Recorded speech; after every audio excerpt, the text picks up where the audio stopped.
अच्छा कायरा साहब, एक और चीज़ समझ नहीं आ रही कि जैसा कि जस्टिस मंसूर अली शाह खुलकर लोग बात करें तो मैं भी नाम लेके बात करूंगी, उस हवाले से बहुत से लोगों को तहफ़्फ़ुज़ात है कि सिर्फ उनका रास्ता रोकने के लिए ये किया गया। जिस तरह के अली अहमद कुर साहब एक बड़ा नाम रखते हैं, बड़ी पहचान रखते हैं कानून की दुनिया में, उन्होंने भी ये बात की और एक मखसूस जमात भी ये बात कर रही है, बहुत से लोग ये बात कर रहे हैं। तो मंसूर अली शाह साहब क्या वाकई मतलब एक नाम इतना इंपॉर्टेंट हो गया था कि उनका रास्ता रोकने के लिए जो इल्ज़ाम मुखालिफिन की जानिब से लगाया जा रहा है, इसको आप कैसे देखते हैं? साथ ही मौलाना साहब की एक स्टेटमेंट जो पार्लियामेंट के फ्लोर पे खड़े को बात कर रहे हैं, इससे मिलती जुलती उन्होंने भी बात कर दी ना। वो बात ये कर दी, उन्होंने कहा कि जी एक जज जो है उससे हुकूमत को मसला है, एक जज जो है उससे अपोजिशन को मसला है, हमने तो मामला ये ठीक कर दिया है, बेहतरी की तरफ ले गए हैं। किस जज से हुकूमत को मसला है, किस जज से अपोजिशन को मसला है? दूसरा, मैं अक्सर ये बात अपने प्रोग्राम में करती हूँ और आप भी अग्री करेंगे कि जजिस को पता नहीं मसला है किसी से या नहीं है, वो किसी के लिए सॉफ्ट कॉर्नर रखते हैं नहीं रखते हैं, लेकिन जजिस को इतना मुतनाज़ बना दिया जाता है कि घर बैठ के जज भी अपना सर पकड़ के बैठ जाता होगा कि मुझे इतना मुतनाज़ बना दिया कि मैं उसका फेवरेट हूँ या वो मेरा फेवरेट है।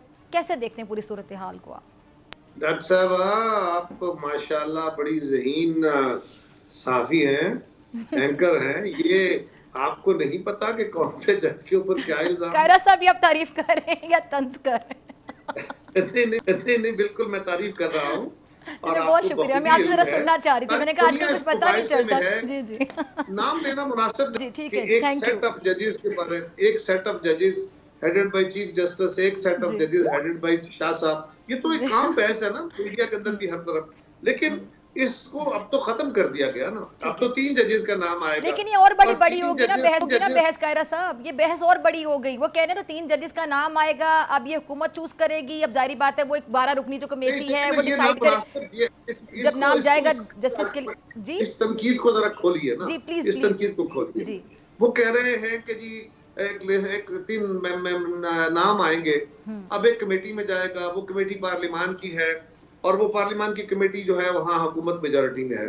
जरा गौर कीजिए, वहाँ 12 मेंबर्स की कमेटी है, आधे मेंबर हुकूमत के होने, आधे अपोजिशन के होने, 2/3 मेजॉरिटी से उसका फैसला होना है। तो कैसे हुकूमत की मेजॉरिटी हो गई? एग्जैक्टली। सब्सक्राइब करें और बेल दबाएं ताकि कोई खबर रह न जाए।